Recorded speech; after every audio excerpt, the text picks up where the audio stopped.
Hello everybody, it's been a while. Welcome to another episode of Music of the Week. A couple of weeks overdue, so obviously I couldn't get it done 2 weeks ago because I was sick, and I just completely flippin' forgot last week, mostly because I was trying to get other things done. So, for the record, I'm going to be putting off writing for the next episode of Backtracking, which is going to be Motionless in White, because I want to focus on getting these videos done. So I'm going to do one today, probably one tomorrow, probably one on Thursday, and maybe one on Friday if I can get the albums from last week graded and sorted. So that's what I'm going to do for this one. I've got about 6 albums to talk about, so let's get it done. We begin with Caskets Open with their album Concrete Realms of Pain. This is the band's 4th offering in total. They originate from Helsinki in Finland.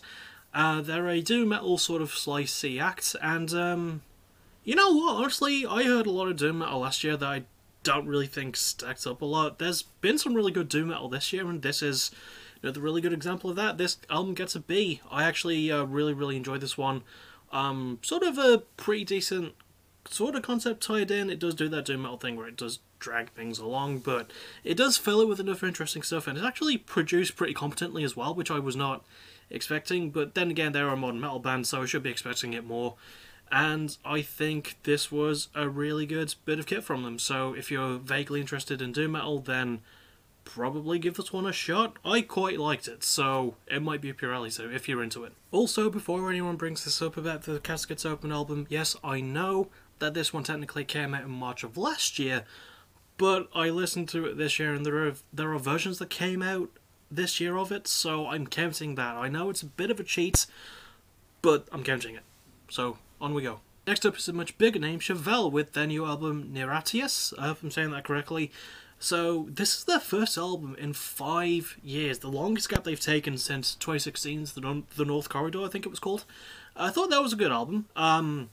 I think this one is pretty good too. I'm giving it a B+. It does have more prog rock tendencies from the band. It's a lot more experimental from them, but still a hell of a lot of fun, and what you would expect from Chevelle if you're a fan of them, because they do really good modern rock things, and this is good modern rock things.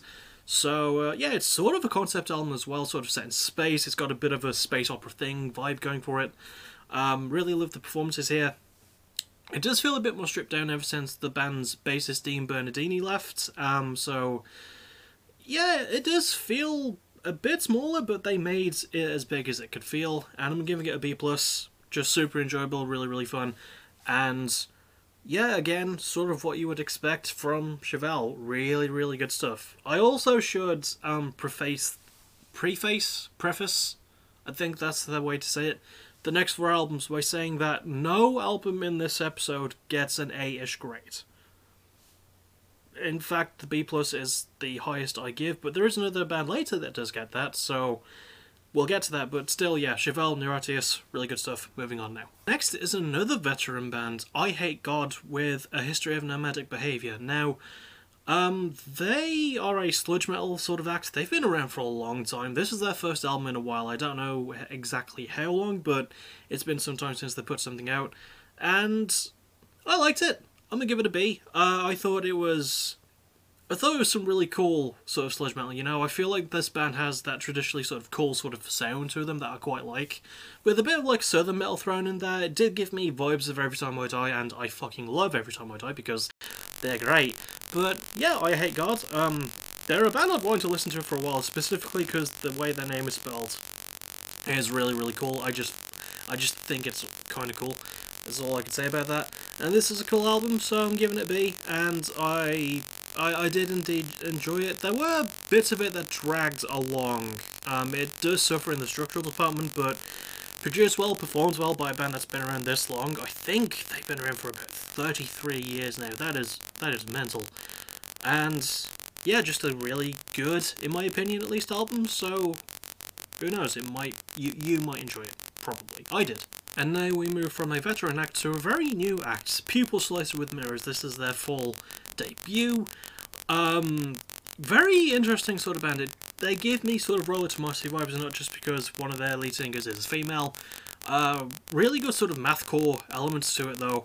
I'm only giving it a B+, because there's way too much filler material. This is the one album in this episode, by the way, I wanted to give an A grade at least, but There are just a couple of things that hold it back, but they've got a lot going for them. They're on a really good label in Prosthetic Records. That's a name I'm familiar with, and I know they can put on some really good up-and-coming talents. Really produced well, got really good lyrics. It has fantastic songs, but there's way too many like pre-instrumental tracks, and it just feels a bit fatty, much like me, you know? So, I feel like if they can trim that out for next time, it would be a lot higher. And I have a lot of faith in this group, so yeah, B+, I can't give it higher as much as I really want to. I genuinely actually feel bad about not giving them anything higher, but it's just sort of what my head says, you know, and my head is dumb and I shouldn't listen to it all the time, but in this case, so, yeah, B+.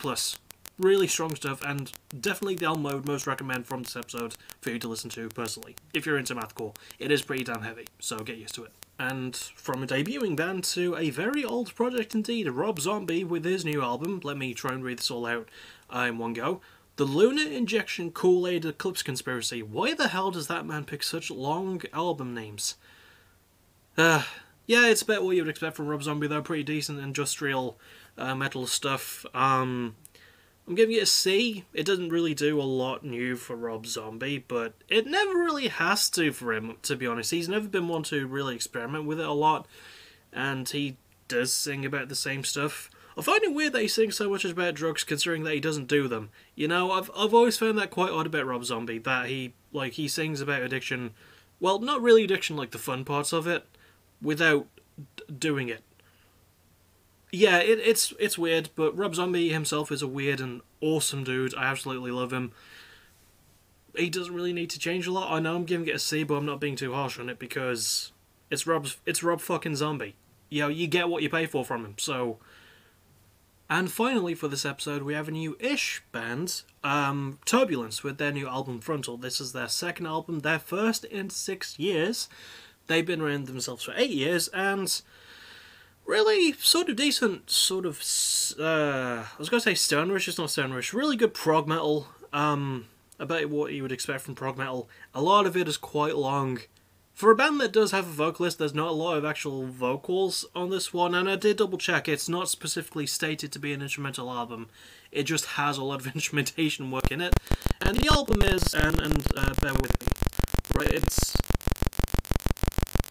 got 8 songs, right? And it's an hour long. The shortest song is 2 minutes and 40 seconds. The second shortest is 6 minutes 27. I'm not making that up. And this is why I had so much trouble doing the Yob episode of Backtracking Season 4. Because, God, they only had like 3 songs on the album, but they managed to take the absolute piss. Which is why I'm only giving this a B-. Yeah, I thought it was pretty decent for what it was. It do what prog metal do. It's prog with a capital P, like capitalized, bolded, and italics, you know, P rock. It's really about what you would expect. It's good, got really good instrumental work. I wish it had more vocals, because I'm used to the Periphery style of prog, where I actually get, you know, stuff that isn't just a lot of wankery. But it is pretty good for what it is, and the band do achieve what they set out to do. So, you know, I think a B- is a B-, right, is a fair grade for it, yeah? So, let's go to the outro. And that will about do it for the episode. 6 albums done und dusted. I will see you all presumably tonight for PVW vs AVW. Going to be a hell of an episode, I'm really looking forward to it. Obviously got more War of Attrition qualifiers, and the next video you'll see me for will probably be another episode of Music of the Week tomorrow, because I really want to get these done and knocked out of the park, so to speak. So, yeah. Surprisingly short one for a Music of the Week episode, especially one for 6 albums, so I'll just end it because I can't really think of a lot else to say, and I've already said everything that needs to be said, so thank you for watching, you're awesome, bye bye, see you tonight, I hope.